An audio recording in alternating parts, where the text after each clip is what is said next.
Hello. I'm very excited to be given the opportunity to talk to you today about one of the most important factors about the health of a subscription business. And I think it's one of those areas that every subscription business needs to understand at a very deep level because it plays such an important role in growth and the health of subscription businesses. So thank you very much for joining me today. I think you'll find that today's session is actually quite informative, and hopefully you walk away with some specific next steps about ways to start addressing some of the factors that can help you accelerate the growth in your business. So let me introduce myself. My name is Steve Arnsoff. I am the Senior Vice President of Marketing here at FlexPay. FlexPay is an AI-powered technology solution helping businesses in the subscription space with payment issues. So let's talk about the subscription business model. It's very straightforward, right? There are two ways that growth can be increased. The company can either acquire more customers, which of course is very expensive. The average, I think most subscription companies experience for the cost of a new customer acquisition is usually around 2.5 months of revenue just to overcome the cost of the acquisition of that customer. So that's an expensive path, but it's important. The other driver that subscription businesses have is to reduce customer churn, increase customer retention, keep customers around longer. So what we're going to do today is focus on the churn side of the equation and provide visibility to probably what is unknown to you, but one of the most important and largest drivers of customer churn that is harming your business actively. So let's talk about churn and what's understood about churn. So the most common drivers of customer churn are usually well understood by businesses that have recurring billing models. So there's customer fatigue, right? A customer can become tired or just has had enough of the solution, so they choose to end their relationship. Or a company that offers a competitive solution that is similar is able to track the customer away, which causes a customer loss. Or potentially there was a customer service issue that the customer went through and caused them to cancel their membership. Again, those are well understood, and I think every subscription business invests a significant amount of resources and efforts and ways and programs to improve the customer experience and improve customer satisfaction.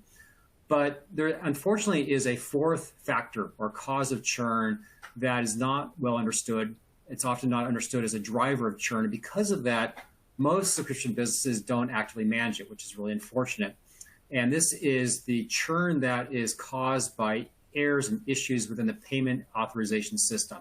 And the reality is that errors in the system are actually a key driver of subscription churn. In fact, we found that up to 44% of all customer losses can be directly tied to failed payments. So we're going to go into a lot more discussion about what failed payments are and why they cause churn, because this is so important for every business to understand.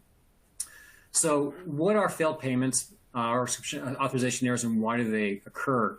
So the banks that issue credit cards to consumers, the banks that provide the ways for customers to buy products and services and engage with subscription businesses, incur very heavy losses from fraud. There's over $30 billion these banks have to bear on their P&L every year. And what they've done in order to try to reduce their losses from fraud is started to bias their authorization systems. And these are actually the systems that are determining whether or not the payment requests that you make on behalf of your customers for their subscriptions, whether they're approved or declined. And they've made these systems become more conservative. They've made it much more likely and easier for payments to be declined, whether they're coming from fraudulent transactions or whether or not. And so as a result of this, what's in fact happened is that the banks have shifted the liability and the risk for fraud onto the backs of merchants. And what this means in totality is that there's over $400 billion in declined transactions and lost revenue, where the customer wants to buy the product, legitimate, they have credit available on their card to buy, and it is a legitimate merchant trying to sell that product, and that the authorization request is still declined because the bank believes that there is a higher risk of a fraudulent transaction occurring. And in order to try to avoid the potential liability of approving that transaction when they have to make a payment on the fraud loss, they will then decline it. Now, I want to make this next point really clear because this is an incredibly important concept to understand, that this failed payment problem where the banks are making decline decisions on legitimate transactions is a structural problem in the payment system. It means it's not caused by merchants. They're not fraudulent merchants trying to sell bad products. These are not caused by customers. It's not a credit issue. It's not a Dunning issue. It's not an NSF issue. It's not a issue that is caused by any of the players in the space. It's simply caused by the system not working efficiently. And so the change in the mindset, I think, for every subscription business is that they recognize the problem. They have to recognize also that the impact of this is not a collections issue. It's not a credit issue. It's not a Dunning process that has to be solved. It is a structural problem. And the way that we can then start to address the problem and the best solve for it is really to address ways to overcome those structural limitations, those structural errors in the payments authorization system. So what this really means, and there's another factor I want to make sure you understand as well, is that there are actually two types of customer churn that are created by failed payments. There is, of course, the direct churn that is caused when a bank makes a decline decision on one of your customers. You submit that charge for their monthly billing for payment. It's declined. Anytime that declined payment is unrecovered, that means that that subscription by default ends. So there's a direct churn caused by unrecovered failed payments. But there's also a second type of churn that's a little less clear and is just harmful. And that is the indirect churn that's caused when customers become aware of a failed payment. And this is probably not intuitively obvious about why this occurs, but let's talk about that for a minute. So why does customer awareness of a failed payment lead to churn? I think we've all felt the reaction whenever you try to use our ATM card or make a payment with a credit card and there is a decline decision made. There's an emotional reaction like, why did you decline my card? I know I'm good. My card is good. I've got credit to buy. So there's that emotional reaction to the credit card that everybody feels when that occurs. Of course, there's a negative brand experience that is created for that customer now that I've encountered a decline payment from your brand, and that becomes associated with your brand, that you have credit card issues when that customer is not seeing those kinds of outcomes with other businesses they do business with, which of course is negative. But probably the most impactful reason why the customer exposure to a failed payment leads to churn is that the customer then is forced to make a decision, right? If the business is aware of the failed payment and they reach out to the customer to try to help solve that failed payment, you're asking the customer to either give you a new credit card or help you solve the problem. And of course, it's different by different types of businesses about how critical that service is to the customer. But of course, every time you're asking the customer to help solve the problem, you're forcing them to make a decision. Am I getting enough value from you? And do I want to continue with you, or do I want to end my subscription? And the reality is that that happens in real time. When you reach out to them, they can passively just choose not to answer, which ends the relationship right there. But often we see that even the month or two after that failed payment request is made, or the resolution is attempted by the subscription business, the customer still continues to mull it over in their mind and make the decision that perhaps I'm not seeing enough value and will choose to end the subscription. So it is both a immediate driver on the indirect side of churn and a cause of shortened lifespans after the payment request resolution is made by the business. So what this really means, there's two critical insights that I really want to make sure that you understand.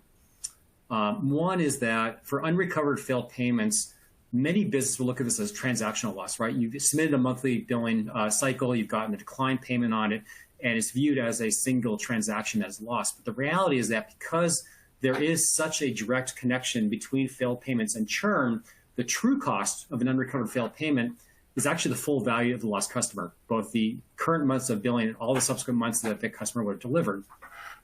The second critical insight is that the way that you recover failed payments is just as important as the recovery rate you earn.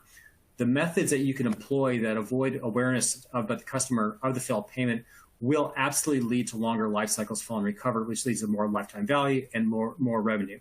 So again, summarize, the recovery rate is incredibly important because the recovery rate leads to recovered customers and lead to more lifetime value of the revenue.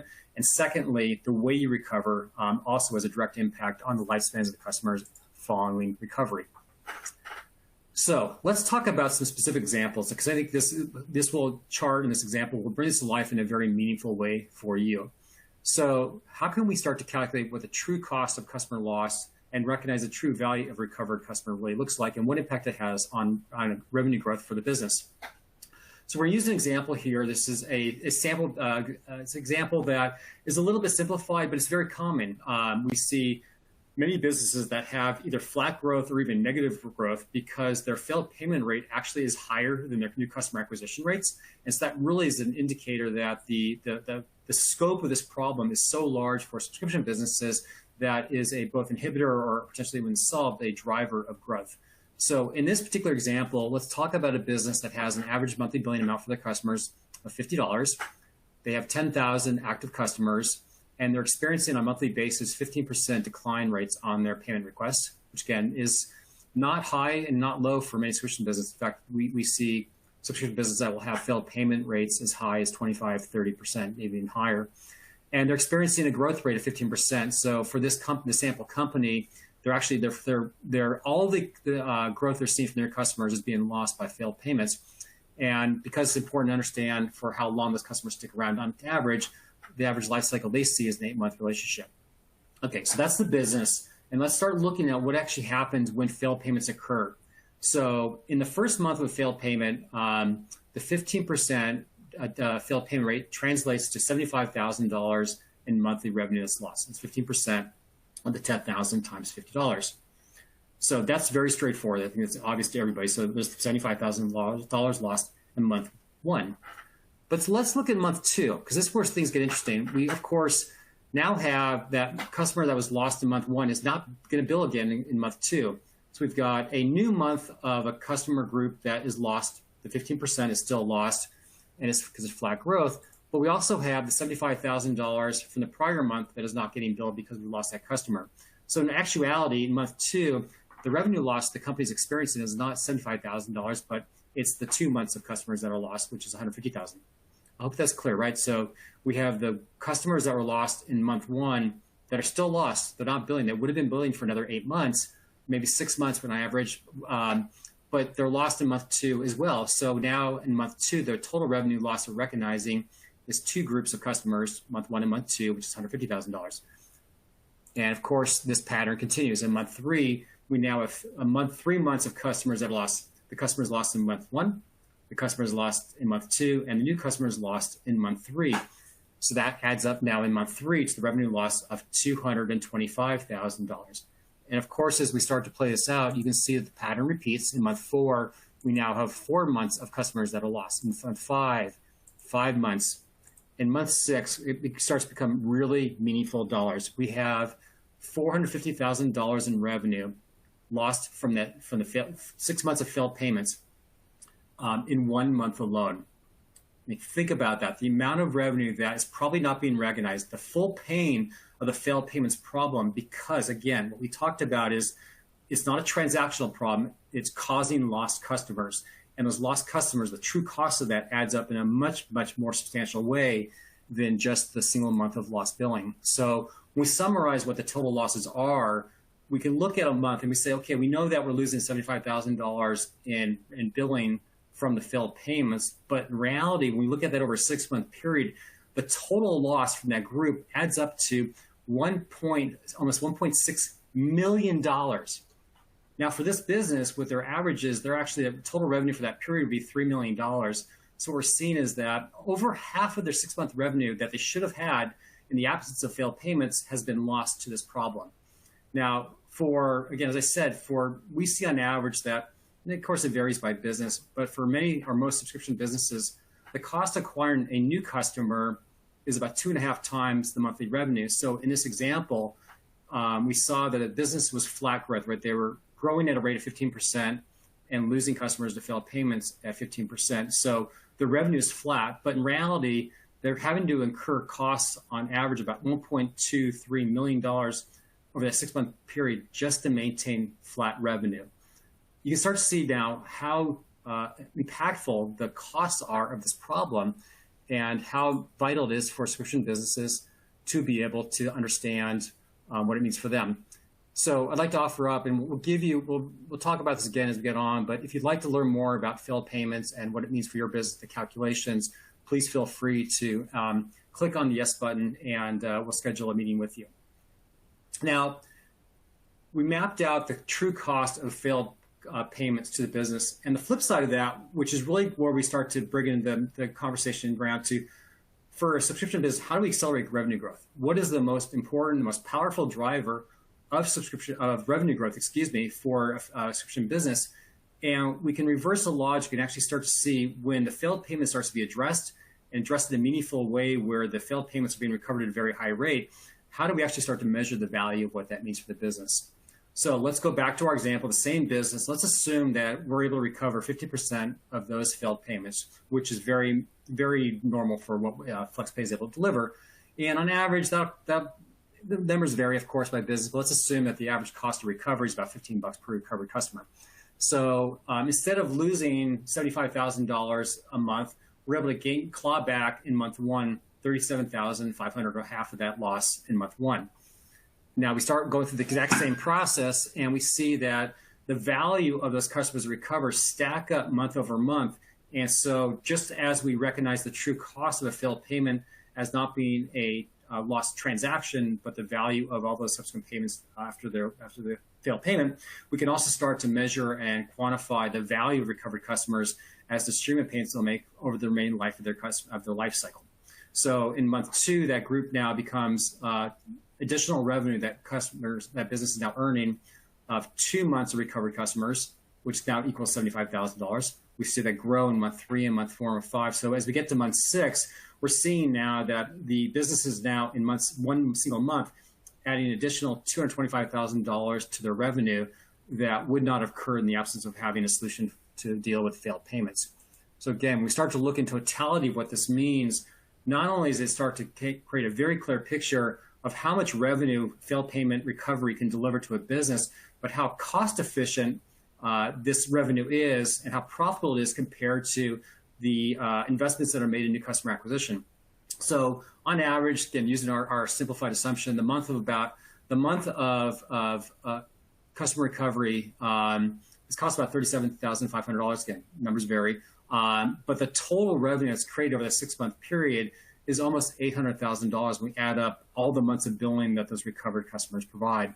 So it's an incredibly efficient way to drive more revenue. So for this particular business, what actually happens is that the overall growth rate of that business accelerates. The total revenue grows by 26% over that 6-month period. And again, you can see that the ROI they're able to deliver is dramatically higher than almost any other investments they've ever made for that revenue growth. So let's look at a real world example. This is a business that has experienced failed payments problem, of course, and they're actually using an in-house solution. They were able to use a rules-based application that was recovering some of their failed payments. With FlexPay applied to them, though, we're able to actually deliver 25% more annual growth in their revenue compared to their in-house recovery solution. That led to an additional almost $5 million in annual revenue created for that business.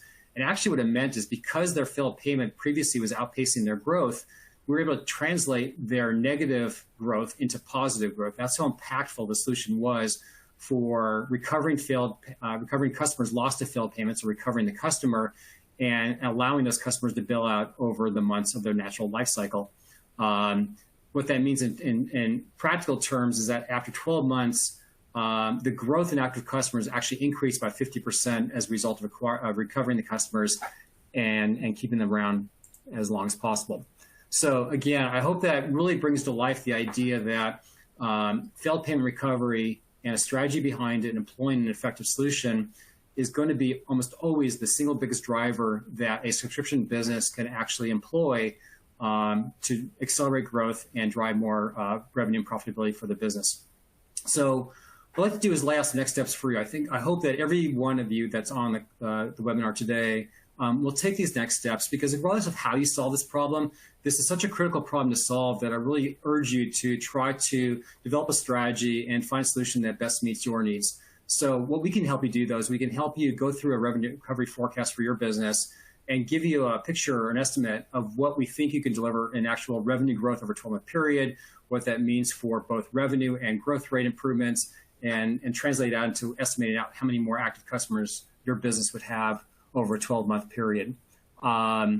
And again, we really hope that you take us up on this offer because it's a very valuable service to get a clear picture, and hopefully it would also drive different types of conversations within your business about ways to employ solutions that are probably more effective and more cost effective and more profitable than, again, probably any other solution that you can have.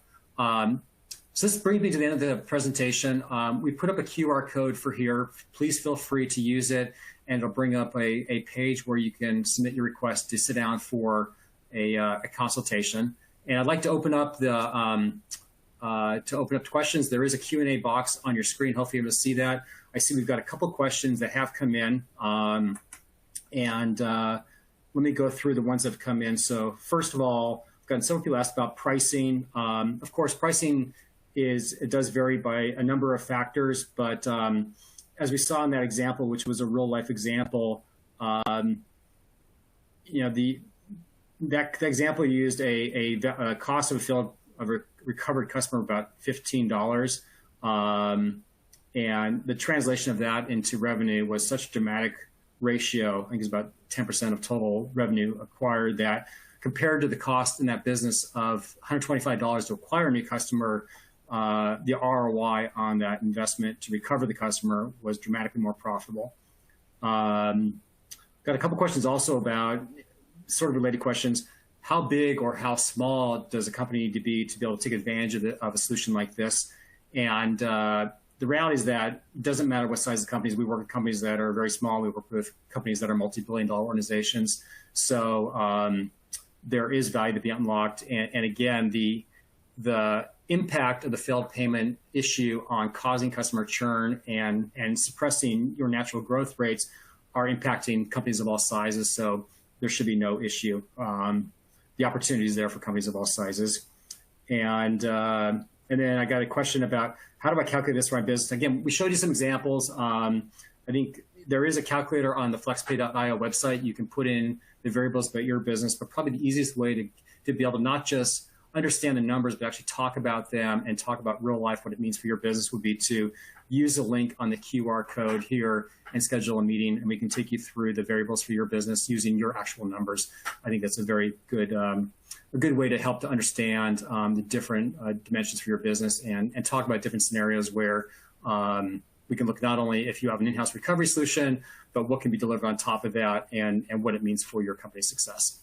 So I think that's the end of our questions for now, but thank you very much. I really hope you enjoyed this. I really hope that you've walked away with understanding of what is possible to be able to accelerate in a quite short order revenue growth for subscription businesses, how to take advantage of it, and hopefully giving an understanding of some of the questions that you can ask within your business to start to unlock this potential. Thank you very much.